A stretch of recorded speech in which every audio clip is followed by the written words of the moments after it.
Hey, what's up? This is Ricardo at Parts People, and in this video, we'll outline the steps for completing a part replacement on your Dell PC. Visit our website and use this coupon for a 5% off discount.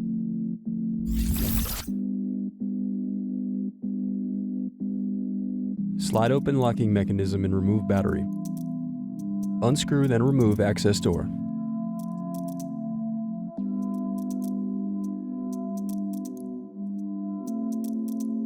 Then unscrew and disconnect hard drive.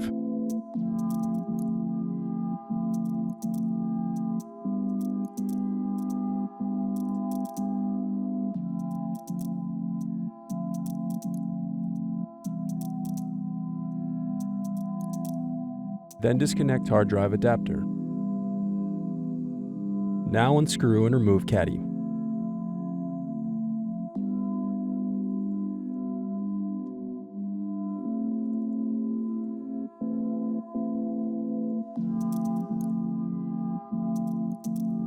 Thanks for watching. Don't forget to like and subscribe if you enjoyed this video. And if you need more, check out this playlist to watch other tutorials for your laptop. You can also click here to find parts for your laptop at partspeople.com.